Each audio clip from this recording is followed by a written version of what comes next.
মা বাবার বেলা আসলে আমাদের হিসাব শুরু হয়। মাস শেষে বাবাকে 500, 1000, 1000, 2000 টাকা দিলে অনেক কষ্ট হয়ে যায়, হিসাবের পাল্লা ভারী হয়ে যায়। আর প্রত্যেকদিন সন্ধ্যার পরে বন্ধুদেরকে নিয়ে নামি দামি রেস্টুরেন্টে বসলে 1-2000 টাকা চার বিল দিতে গায়ে বাজে না, আছে না?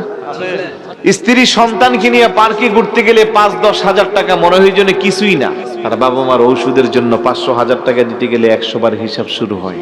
এই হলো আমাদের বাস্তব চরিত্র। অথচ বাবা মার ঋণ যদি শরীরের চামড়া বিক্রি করে চামড়া দিয়ে জুতা বানানো হয়, তাও কোনোদিন সুদ হবে না। আমরা কতটা বোকা মানুষ।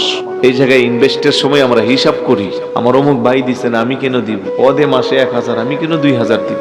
আমি বলবো পৃথিবীতে বোকা মানুষ থাকলে আপনি আছেন। এটা এমন একটা জায়গা, এই জায়গা যত বেশি ইনভেস্ট করবেন তত বেশি আপনার আউটপুট বৃদ্ধি পাবে।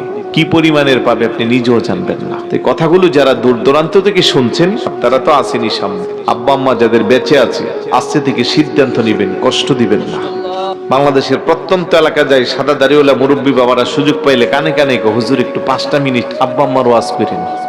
ওনাদের কথাগুলোর নিঃশ্বাসে আমার কেন যেন আমার বিবিকে নাড়া দেয়, মানুষটা বেশি একটা সুখে নাই। বহু বাবা নির্জনে চক্ষু বন্ধ করে কান্না করে, কেউ জিজ্ঞেস করলে কই, আমি কান্না করি না, আমার চোখে এমনি ময়লা আসছে এই জন্য পানি পড়তেছে। বহু মা ঘুমটাটারে টেনে লম্বা করে নির্জনে বুকটা বাসায় ফেলে কান্না করে, কারো কাছে বলতে পারে না, নীরবে নিবৃত্তে তাকে শুধু পেরা দেয়। কারণ বহু মা আছে জীবনে ভালো করে পেট পুড়ে খাবার খায় না। মারা তো রান্না বান্না করে সবাইরে খাওয়ানোর পরে খায়, সবার খাওয়ানোর পরে খেলে একসময় তরকারি থাকে, ভাত থাকে না, ভাত থাকলে তরকারি থাকে না, পেট পড়ে খেতে পারে না। এত কষ্ট যেই মা আর যেই বাবা আপনার জন্য আমার জন্য করে, এই মাকে আর বাবাকে যারা কষ্ট দেবে, খোদার কসম, সে যদি দৈনিক 100 রাকাত নামাজ পড়ে, সে যদি 500 বারও হজ করে, তার এগুলো আল্লাহর দরবারে কবুল হবে। কেমন যেন আমরা হয়ে গেছি। কোনোভাবেই আব্বা আম্মারে কষ্ট দিবেন না। বিশেষ করে যুবকদেরকে বলবো, ব্যবহারও খারাপ করি মা বাবার সাথে। স্পষ্ট করেন আল্লাহ বলেন, ওয়ালা তানহারহুমা, তাদেরকে দমক দিও না, তাদের সামনে উফ শব্দটাও করিও না। দমক দিব না, কি করব? আল্লাহ কুল্লাহুমা কওলান কারীমা, অত্যন্ত আদবের সাথে মোলায়েম কণ্ঠে, সফট কণ্ঠে আওয়াজটাকে নিচু করে তাদের সাথে কথা বলতে।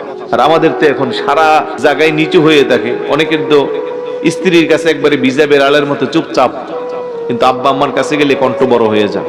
বাস্তব সত্য কথা, আছে না নাই? খবরদার, এটা করবেন না। এখানে ব্যাখ্যা তাফসীর পড়ে সরাসরি আয়াতের অর্থই হলো দমক দিও না, সফট কণ্ঠে কথা বলো। বলবেন আমার আব্বা বুড়া হয়ে গেছে, মেজাজ খিটখিটে, ভালো কথা বলেন, আমার যা ইচ্ছা তা বলে। তো বুড়া হয়ে গেলে এটা ছোট মানুষের মতো হয়ে যায়, এটা আমরা জানি। তো ছোট বাচ্চা কত কিছুই করে, এই জন্য কি আমরা রাগ করি?